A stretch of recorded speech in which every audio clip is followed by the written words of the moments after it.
All right, so let's jump right in.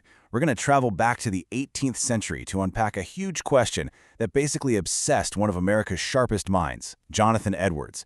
He was wrestling with a problem that he believed was literally a matter of life and death, not just for people, but for the very soul of religion itself. And here it is. What is the nature of true religion? I mean, for Edwards, this was the single most important question you could ever ask. But, and this is the big catch, he also thought it was the one question that caused the most chaos, the most bitter arguments. It felt like everyone had an answer, but almost no one, in his view, was getting it right. This is where it gets really tricky. You see, for Edwards, the absolute best moments, these huge spiritual revivals, were also the most dangerous moments. And you gotta ask why. Well, because he believed that every single time something real and powerful started to bubble up, a counterfeit, a really convincing fake, would pop up right alongside it. And it just muddled everything and left people totally confused. So how did he try to explain this? Well, Edwards was brilliant at using analogies from the natural world to make his point. He saw this pattern everywhere, this constant cycle of hope, followed by disappointment, just playing out again and again. Okay, this really gets to the core of it. On one hand, you have what Edwards called true religious affection. Think of this as the real deal, a deep, genuine, lasting change inside a person. But then you have its look-alike, the counterfeit religious affection. And this is what's so dangerous about it.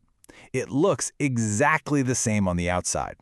All the passion, all the excitement, all the joy, it's all there. But on the inside, it's hollow. And Edwards' whole project was about giving people the tools to tell one from the other. He had this amazing way of putting it. He said it's just like fruit trees in the spring. You look out and you see this explosion of blossoms everywhere. It's beautiful. It looks so promising, right? You think you're going to have a huge harvest. But Edwards points out that most of those blossoms, they're just for show. They fall off pretty quick, and they never ever become fruit. Only a tiny fraction actually stick around long enough to mature. And for him, that's exactly what was happening with people's faith. And here's the thing. Edwards wasn't just talking about his own time, the Great Awakening happening in his backyard. No way. He looked back through all of history and saw the exact same pattern, a timeless struggle that popped up every single time there was a major religious movement.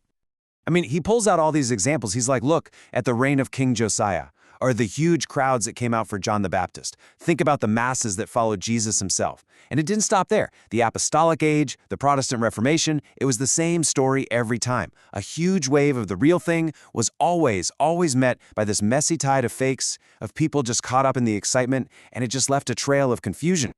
So the big question is, why? Why does this always happen? Well, Edwards had a pretty intense answer. For him, this wasn't some random accident. It was a strategy, a deliberate, calculated attack. Get this. Edwards argued that having enemies on the outside, open persecution, was actually less damaging than this kind of corruption from the inside. He basically said that counterfeit religion is the #1 tool for destroying faith. I mean, why bother attacking a church with force when you can just hollow it out from within? Just make it impossible for anyone to tell what's real and what's fake. And you can imagine when people can't tell the difference anymore, when the fake starts being treated like the real deal, Edwards said the consequences are just disastrous. It's not about just weakening religion, it's about bringing the whole thing crashing down.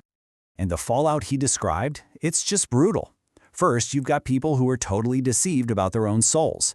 Then, you have the actual believers, whose faith gets so corrupted by all the nonsense that, as he puts it, it starts to stink. Of course, this gives ammunition to all the critics of religion. It turns friends against each other, and maybe worst of all, a lot of people just look at the mess and walk away completely, becoming atheists because they figure the whole thing must be a sham. And man, you can just feel the pain in his writing. This quote, it shows this isn't just some abstract theological debate for him. It's a full-blown tragedy. He paints this picture of the church. He calls her the daughter of Zion, and she's lying on the ground, beaten, disfigured, bleeding, not from outside enemies, but from her own wounds. It's just, what a powerful, heartbreaking image of the damage he was seeing. But here's the really important part. Edwards wasn't just listing all the problems to make everyone depressed. He was actually trying to offer a solution, a path forward, a way to find some clarity and hope in all the mess. So even though his diagnosis sounds incredibly grim, his goal was actually really hopeful. He truly believed the time was coming when things would be better, purer, and it would happen because people would finally learn how to see the difference between the real and the fake. He even pointed to this old prophecy from the book of Malachi to make his point. That's the future he was holding out for, a time when all the fog and confusion would just lift, and people would finally be able to discern, to see clearly the line between what's real and what's just an imitation. And that's really what his whole famous book, A Treatise Concerning Religious Affections, is all about. It's his attempt to shine a greater light on the problem. It's not about pointing fingers, it's about equipping people. He lays out this whole toolkit, signs and tests you can use to figure things out. Things like, does a person's character hold up over time? Do they actually show love for other people in practical ways?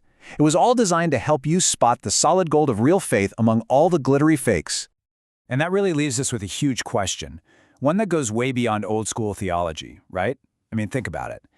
In any part of your life, your relationships, your job, your core beliefs, how do you tell the difference between a genuine passion, something that's real and deep, and just a glittering counterfeit?